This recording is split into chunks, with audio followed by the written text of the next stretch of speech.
right, so rule number one is doubled, isolated, and blockaded pawns are weak. Avoid them. So I think doubled, isolated, I think we know what those are. When it says blockaded pawns, I'm assuming that that means a backward pawn. So in this position right here, this guy on b3 is a backward pawn because the pawns on the adjacent side of it can no longer support it. They can't protect it and they can't help it move forward. And because it's blockaded like this, it's called a backward pawn and it's a weakness. And then over here, we have what's called an isolated pawn. No pawns are on the adjacent file that can support it. And these are considered doubled and isolated as well. These are probably the worst of the bunch because not only are they weak and can't be supported, this guy can't even move because it's blocked by your own pawn. It's just a real mess. Now, if you count up the material in this position, we've got a rook, we've got a knight, we've got a bishop, and we have 1, 2, 3, 4, 5, and we have 1, 2, 3, 4, 5. Right, so it's even.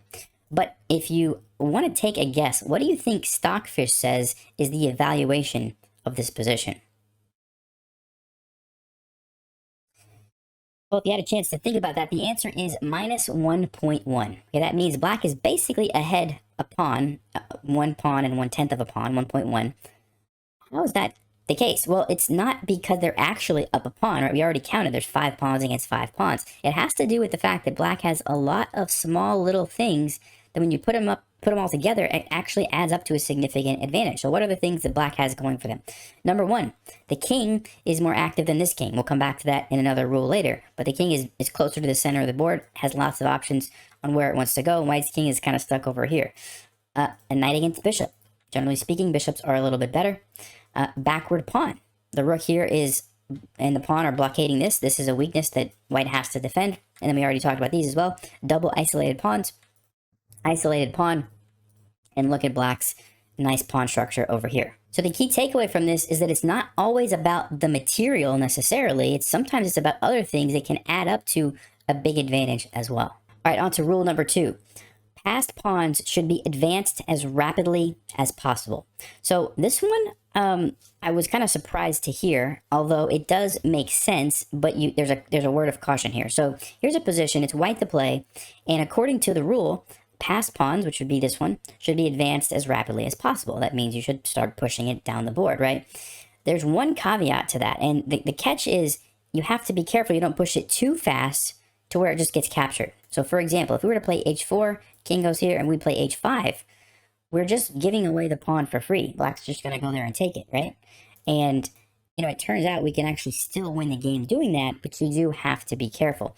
And so what I would recommend in this position is using the king to support the pawn and pushing it with the help of the king. So for example, something like king e3, king here, and I don't know what black's going to do, but once you get your king over here, now you can start pushing it, and you can use it as a decoy, right? So for example, let's just say black does this, we play h4, black pushes here, we maybe trade, and I don't know what black's going to do, check, let's say here, and eventually, at a good moment, we're going to abandon it, run back to the other side of the board, and take all the other pawns, right? Because black can never leave. They can't go over here, we're going to just get a queen, right? So they have to stay in front of the pawn, and now it seems like a good time, we sacrifice the pawn, and we end up winning because we actually just get all the rest of the pawns, right? So, definitely if you have passed pawns, you do want to be thinking about pushing them. I would just say be careful that you don't just give them away for free. And especially if there are other pieces on the board, you have to think through that a little bit more. But as a general rule, be looking to push your passed pawns because it ties down your opponent's pieces, having to guard them, which is going to open up opportunities on the other side of the board. All right, rule number 3. If you are 1 or 2 pawns ahead, exchange pieces but not pawns. Let me read that one more time. If you are 1 or 2 pawns ahead, exchange pieces but not pawns. All right, so here's the example position, and we do fit the bill. We are 1 pawn ahead in this example, right? We got 2 against 2 over here, and we have 3 against 2 here. So we're ahead 1 pawn, and the rule says to exchange pieces but not pawns. So let me illustrate what happens, and of course you have to play the game, but let's just imagine for a second that we were to trade these bishops and we were to trade these knights, okay? So we exchanged pieces but not pawns. What did this do for us? Well, now we can use our pawn majority over here, start pushing these guys somehow, and eventually we're going to get something like this where we can create a passed pawn. And once that happens, the only thing black can do is run their king over, to babysit that pawn, right? Stop it from becoming a queen. And that's going to leave these guys vulnerable, and our king can come up. We can take those, kind of like we saw in the last game, right? You use that passed pawn as a decoy, right? Now, pretty straightforward. Now, let's go back. I don't actually remember the exact position, but I think I had something like bishops here, knights here. And the rule says to exchange pieces, which I just showed you what happens, but not pawns, right? So let's take the same position, and now we're going to exchange all the pawns. So these two for these two for these two, okay? And we're left with a position like this. Now, I want you to imagine that black says, you know what? I'm going to just bring my bishop here. I don't know, we did some random move, and they're going to take our pawn, okay? It's very easy for black to do that. They had a knight, they had a bishop, they could have sacrificed either of those pieces for our remaining pawn, and we're not going to be able to win this game anymore. It's really difficult to checkmate with a knight and a bishop without anything guarding black's king, but you give them a knight, it's too much. We're not going to be able to win unless they blunder the knight somehow, right? So this kind of shows you why you don't want to trade off all the pawns, because you trade off all the pawns, you can't win, right? But if we go back to the other position where the pieces were gone, all we had to do was push our pawns, get a passed pawn, and we won, right? So trade pieces, but not pawns when you're ahead by at least 1 or 2 pawns. All right, rule number 4 is actually very similar. It's kind of the opposite of rule number 3, but it says if you are 1 or 2 pawns behind, then exchange pawns, but not pieces. So I've taken the same exact position that I just showed you, but I flipped it to where now we're looking at it from black's perspective. So now we're behind, right? We're the one that only has 2 against the 3. So what are we supposed to do according to this rule? Exchange pawns, but not pieces, right? And it's for the same reason. If we can exchange all the pawns, these guys go away, these guys go away, and we have some pieces left. Sorry, these would be gone too. We have some pieces left. All we have to do now is sacrifice one of these for this pawn, and it's an easy draw, right? So that's the game plan when you're behind 1 or 2 pawns. And then obviously the other rule we just looked at was the reverse if you're ahead. All right, number 5. If you have an advantage, do not leave all the pawns on one side. So I think what they're trying to say in this one is that if you're ahead, like in this position, we're ahead a pawn, do not leave all the pawns on one side, meaning it's good to have pawns on both sides of the board. You don't want to have just pawns only on, this side of the board and none on the other side. So like if somehow black offered a trade and you were to trade all these pawns off, and then you would have 3 against 2 over here, that's not what you want, right? You want to leave some pawns on the other side as well. And if you think about it, when we were creating this passed pawn, black's king was going to have to, be running over here, let's just say. And to stop it, we want to be able to use our king now to come up here. And, when black goes for here, we want to be going for these pawns, right? So something like this. This is how we're going to be able to win. We're going to take these and get a queen, hopefully before black does. Now we have to kind of calculate and make sure that works. I think we would win this. But that's kind of the idea. If there's no pawns over here, it's going to be easier for black to potentially get a draw. Okay, so when you have an advantage, try to make sure that there are some pawns on both sides of the board. All right, rule number 6, and this is the one that was on the thumbnail, and this one actually was surprising to me. Like, I knew the idea of this one, but I didn't realize that the statistics were as high as they were. So it says, if you are 1 pawn ahead, in 99 cases out of 100, the game is drawn if there are pawns on only one side of the board. So here's an example position. There are pawns on only one side of the board, right? There's no pawns over here. And basically what it's saying is 99% of the time this game is going to be a draw. And if you imagine, if we try to push these pawns forward and 2 of them get traded for 2 of them, all black has to do is sacrifice the knight for the pawn and it's just a draw, right? Now, the interesting thing is initially I was going to use this position as the example. But then Stockfish actually is saying that white can actually win this. And so this is kind of the exception. You're going to have better winning chances if it's a king and pawn in a game than if there are other pieces on the board. And you'd have to get some sort of zugzwang position to win this. And so Stockfish is saying king f4, king f6. Let's see what it wants us to do. King e4. And let's just see f4. It says king d4. Looks like there's some tricky way to get around. Let's see what it's going to come up with. f5. Yeah, and now it's seeing, let's see, takes, and I guess you can force a win by pushing this pawn forward, f6, yeah, something like this. So there are cases, I think that 99 out of 100 rule it is when like there are other pieces on the board, right? Like this one. This is when it's pretty much always going to be a draw if there's only one side of the board has pawns, right? Now, if there are pawns over here, you can imagine how it changes things. Now, white could potentially use their king to run over here or use the bishop to help. It gets a lot more interesting, and white has more chances. When it's just one side of the board, your opponent can just bring the pieces over there, get ready to sacrifice when they need to, and it's a draw, right? So keep that in mind when you're playing earlier in the game before you get to the end game. Maybe there were some pawns over here and you could have left them on the board and you say, no, I'll just trade them off. Why not? Well, now you know a reason to leave them on would be if you're ahead, you'll give yourself more winning chances by leaving those pawns on the board. And if you're behind, keep this in mind to like try to trade off as many pawns as you can on one side of the board, because if you do get something like this, you're going to have better chances to get a draw.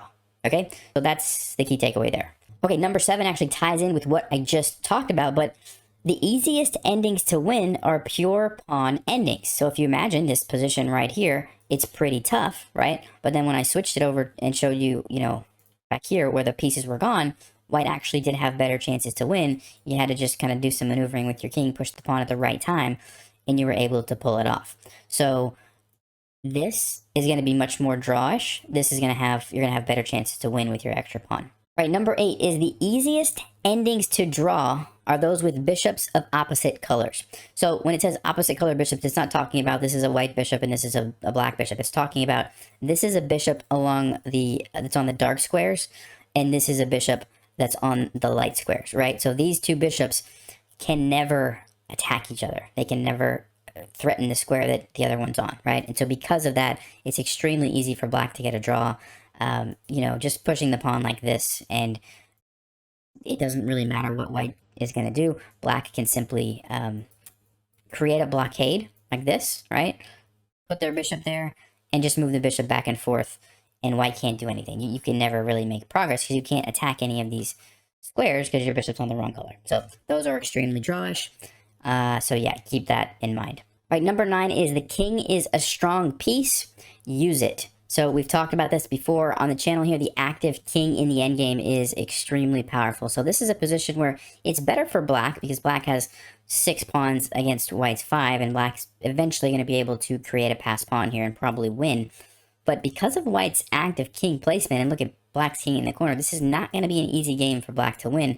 Black's going to have to be very careful because white has the option to come over here and stop this, the option to come over here, and if they can push their pawns, maybe you can make a break for it and try to, get a queen here.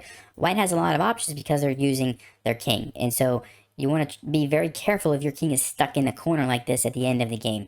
Usually you want to try to bring it to the center or as close to the center as you can, as quickly as you can, because that's where it's going to be most effective. That's where you're going to have the most options to go to, whatever side of the board you need to go to. All right, number 10 is do not place your pawns on the color of your bishop. So this one, there are definitely exceptions to this one, but as a general rule, it's a good idea to keep in mind. So here we are, we have a bishop that's on the light squares, and we've got all of our pawns on the dark squares. And you can see how they really work together nicely. The bishop, controls these squares, the pawns control all of these squares, and you get this really nice sort of line where everything is kind of covered. And it does a nice job of preventing the knight, preventing the king from coming in. There's nowhere for the king to infiltrate because of the way you have this set up. If you start, let's say you push this, and I don't know, black does something, and then you push this, black does something, you push this, and all of a sudden, look at how black's king can pretty much infiltrate however they want, right? Like this, the knight can find, land on some of these squares, and your bishop and pawns are kind of doing the same thing. Your pawns are covering the squares that your bishop would be covering anyway, so you don't really need your pawns there. So it made sense, going back to the original position, to have some sort of setup like this. And now everybody is kind of doing a job. Nobody's doing the same thing and wasting board control, basically, right? So that's kind of the idea behind the general rule. And that being said, sometimes it does make sense. Like, let's say well, that's a blunder, but just for sake of example, sometimes you might need to put a pawn to defend your bishop, right? So occasionally you do want to break that rule, but as a general guideline, pawns should go on the opposite color of your bishop. Number 11, bishops are better than knights in all except blocked pawn positions. And so here's a good example. This is not a blocked pawn position. This is a relatively open position, and we can just see how the bishop is really limiting what the knight can do, right? So that's one reason why bishops are better. Another reason is the bishop is monitoring both sides of the board. The knight, not really so much. I mean, a little bit. But really, to be effective, the knight's going to have to make a decision. Am I going to go this way and try to do some stuff on the queen side? Am I going to go this way and try to do some stuff on the king side? Whereas the bishop can say, you know, I'm just going to sit here in the middle and I might go either way, right? The other thing, bishops have the ability to lose a tempo. It's a little bit more advanced for the scope of this video, but if you need to, in some certain situation, to waste a move, it's very easy to drop back with your bishop or drop back 2 squares or whatever, and then go back to where you were and you can waste a move. Knights cannot waste moves because they switch colors every time they move. You just can't waste a tempo with a knight. That's one of the drawbacks of a knight. So you put all those little things together, bishops are slightly better, unless, okay, the exception was unless it's a locked position, which this is not. But if all the pawns got locked up somehow, that would be a different story. All right, number 12, 2 bishops versus a bishop and a knight constitute a tangible advantage. So this one I was actually curious about. I wanted to see like how big the advantage was. So I just set up this random position, tried to make it as equal as I could, except gave white the 2 bishops and black just has 1 bishop. And Stockfish says it's plus 0.5. So it's basically saying it's half of a pawn of an advantage for white. So I thought that was pretty interesting, which I guess you could say that's a tangible advantage. It's not a ton, but it is something. And the bishop pair is actually very, very good because you can control the entire board with your bishops. If one of these gets traded, then, you know, it's easy kind of for your opponent to blockade along the other color square. So anyway, I guess keep that in mind. I think in practice, my experience has been it's not easy to make the most of the bishop pair. But if, you know, in the right hands, it can be, and it is a slight advantage if you can have the bishop pair against like a bishop and a knight, or against 2 knights would be even better for the bishops. All right, number 13 was a little bit of an interesting one. It said passed pawns should be blockaded by the king. The only piece which is not harmed by watching a pawn is the knight. So it's kind of like 2 different principles in one, and they're both a little bit unrelated. It seemed like it's because it says, okay, blockade the pawns with your king, but then it says knights guarding the pawns are not the one, you know, are still effective, basically. So I'm not exactly sure what that means. I've heard that knights are good defenders or good blockaders of passed pawns. So like in this example, you know, if you put the knight there, the knight is going to be effective because it can jump over pieces. It doesn't matter like how many pawns or whatever kind of in front of it, it's still going to be effective. Now, oh, right. In this position, that's actually a big blunder. And if you'd like to pause, this is kind of a good bonus puzzle for you. Why is this a huge blunder that loses the game immediately? Well, if you had a chance to look at that, I didn't even notice this. I'm just using Stockfish over here, so that's why I saw it right away. But Stockfish told me bishop takes b5, and guess what? This guy is not going to be caught. a6, the king is obviously too far. You can try to bring the knight back, but it's a little too late, and white just gets a queen. So nice little tactic there.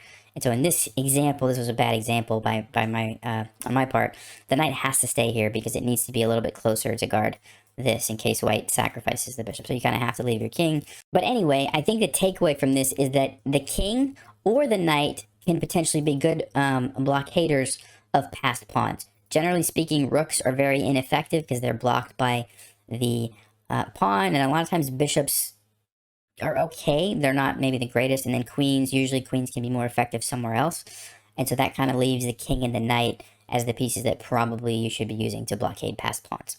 All right, number 14 is a rook on the 7th rank is sufficient compensation for a pawn.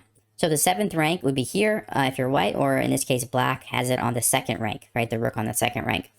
And basically what it's saying is this should be equal to a pawn. So I was curious, I put this into Stockfish, and sure enough, Stockfish says it's plus 0.2. So it's almost equal. It's saying slightly better for white. But even though white has an extra pawn, it's not really giving plus 1 for white. And it has to do with the fact that white's king is cut off.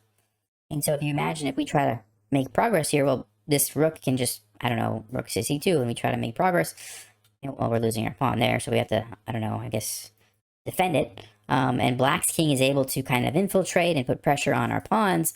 and we're stuck here, right? We can't do anything. The rook can just stay here. We can't do anything. And again, black's king comes in, and Stockfish just says it's dead equal, right? And I think we actually have to be careful here that we don't actually lose this. Like if the rook is able to come and take this, if we were to run our king over here, we could actually lose.